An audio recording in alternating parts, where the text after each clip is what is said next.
Bonsoir, monsieur. Aujourd'hui, l'actualité, c'est l'arrestation de Lida Kwasi. Lida Kwasi qui était au Togo. Moi, je ne savais pas. Et aujourd'hui, les refondateurs disent que Lida Kwasi, il ne s'y voit pas dans les paroles, les affirmations de Lida Kwasi. C'est comprendre qu'il y a quelque chose qui ne va pas. Surtout chez ses refondateurs. Lida Kwasi était ministre de la Défense en 2000. Il était ministre de la Défense. Et après ça, moi, je ne savais pas ce qu'il faisait. Mais ce qui est sûr, il était un homme important au PDC, au RPI, je veux dire. Il faut comprendre aisément que les fondateurs ont mis en place une armée parallèle à l'armée régulière. Et Lida Kwasi était un des cerveaux. Ça n'engage que moi. On attend les Laurent Hakoun et tous ces fondateurs parler du coup d'État. Ils ne veulent pas aller au dialogue. Ils ne veulent pas se présenter aux élections. Ils ne veulent rien faire dans ce pays, si ce n'est, disons, provoquer le président Alassane qui travaille. Alors, celui qui ne veut pas aller aux élections, celui qui ne veut pas dialoguer, qu'est-ce qu'il fait alors? C'est vrai, c'est-à-dire qu'il prépare un coup d'État. Ils chantent tous les jours qu'ils ne reconnaissent pas le président Alassane. Et aussi, je vais revenir un peu en arrière, je vais parler de presque tous les journaux en Côte d'Ivoire. Quand ils parlent du président Alassane, ils disent Alassane. Mais non, c'est le président Alassane. Il faut qu'on apprenne maintenant à nos enfants, à nos frères, à nos pères, à nos mères, comment respecter nos aïeux, nos présidents. Gbagbo nous a appris à ne pas respecter nos présidents. Vous l'avez bien vu. Quand il parle de Nana Fobani, il parle de Nana Fobani comme s'ils avaient élevé les vaches ensemble. Vous voyez? Et ça, il faut que les journaux en Côte d'Ivoire arrêtent. Il faut que ça commence quelque part.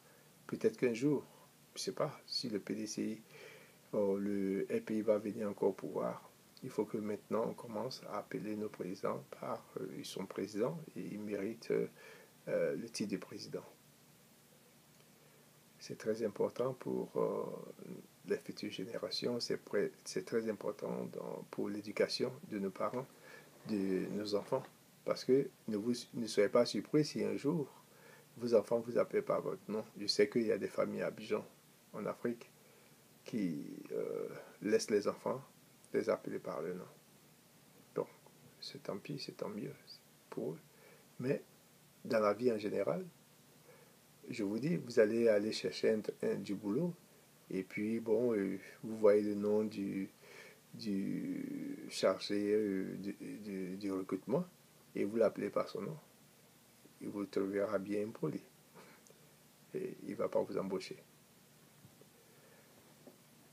Parlons aussi du travail en Côte d'Ivoire. Je crois que le service forcé obligatoire peut, disons, résorber un peu le chômage des jeunes. Les jeunes iront dans l'armée volontairement, sinon obligatoirement, pour apprendre un métier ou servir le pays. Le plus souvent, le point important, c'est de servir le pays. Et en servant le pays, il peut apprendre un métier, la mécanique, l'infirmerie, le pilotage des avions, la mécanique aéronautique, la comptabilité, disons, le maniement d'armes, des gens qui veulent devenir des fantassins, des parachutistes et tout ça. Ou bien des cultivateurs, ou bien des éleveurs. Bon, il y a tout dans l'armée. Je crois que c'est une bonne chose.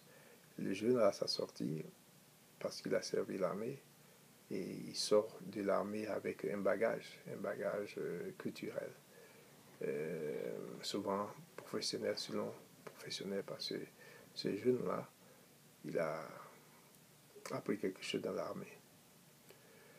Et je vais, disons, parler un peu de l'armée. Les militaires ne doivent pas faire de la politique. Et le militaire qui veut faire la politique doit déposer la tenue, aller faire sa politique tranquillement. Les élèves ne doivent pas faire de la politique. C'est vrai qu'à l'école, on apprend, disons, la science politique, mais pas de politique à l'école, ça doit être clair. Président Alassane, ministre de l'Éducation, vous avez la charge de faire respecter tout ce que je viens de dire. C'est-à-dire, pas de politique à l'école. C'est clair. Il faut que ce soit clair. C'est Babou qui a gâté l'école. Il a appris à nos enfants à être impolis, à être arrogants, à être voleurs, à être assassins. Il l'a fait. Et vous avez vu ce qu'est la Côte d'Ivoire. C'est pas envier. L'école, on va à l'école pour apprendre, pour s'éduquer. On va à l'école pour faire des amis. On va à l'école pour être un homme futur. On va à l'école pour être un cadre futur. Un bon cadre, pas un cadre malhonnête ou un cadre tricheur ou un cadre, disons, qui puise dans les caisses de l'État.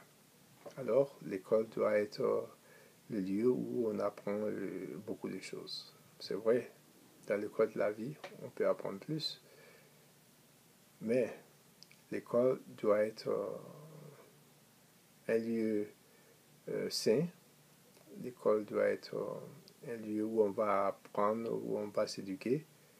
Et l'école ne doit pas être un lieu de business ou un lieu pris en charge, pris, disons, en otage par un groupe politique ou quoi que ce soit.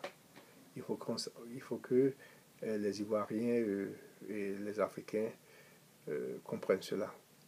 Il faut surtout éduquer nos jeunes, il faut éduquer nos parents pour que les yeux soient sur ces enfants-là, pour que demain, nous soyons dans une école sans violence, où on ne dispense plus de savoir, où la politique est loin. On peut faire, apprendre, comme je l'ai dit, la science politique, mais pas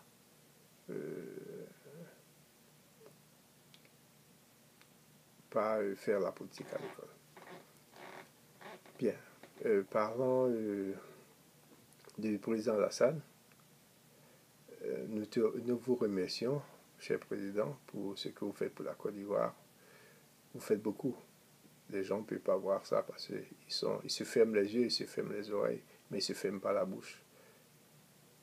Vous voyez, ils aiment parler, dire ce qu'ils ne voient pas, ce qu'ils ne ressentent pas. Et c'est tout à fait normal parce que moi, dans le temps, quand Gbagbo était président, bon, moi, je le critiquais tous les jours. Je continue de le faire d'ailleurs. Parce qu'il a posé des actes qui font que je vais le critiquer. Excusez-moi. Je vais le critiquer pour longtemps. Et ceux qui pensent qu'il va sortir de la prison, ils peuvent rêver. Bon, peut-être qu'il sortira de prison, mais tout cassé. Ben, il n'y a pas de doute. Il a posé des actes. C'est pourquoi, effectivement, il a demandé à reporter son audience vers le 13, parce qu'effectivement, les 18, là, ça allait chauffer. Les Ivoiriens, la Côte d'Ivoire, à prendre toutes les atrocités qui a servi à ce pays-là. Vous voyez. Bon, il ne fait que retarder lui-même son temps là-ci, puis comme il nous l'a dit, hein, il s'y plaît. Bon, c'est pas à Korogo, c'est pas l'Afrique, il aime toujours l'Europe. Il sait que les Européens sont plus supérieurs aux nègres. Il sait ça, c'est pourquoi il allait faire un enfant blanc.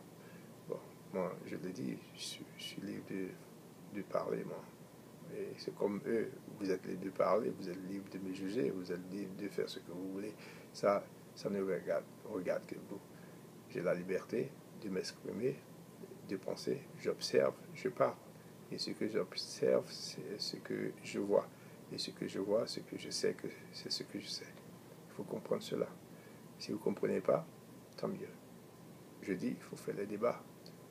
Bientôt, je vais adresser un courrier au président Alassane pour que, effectivement, les journalistes apprennent à faire des débats politiques sur l'actualité.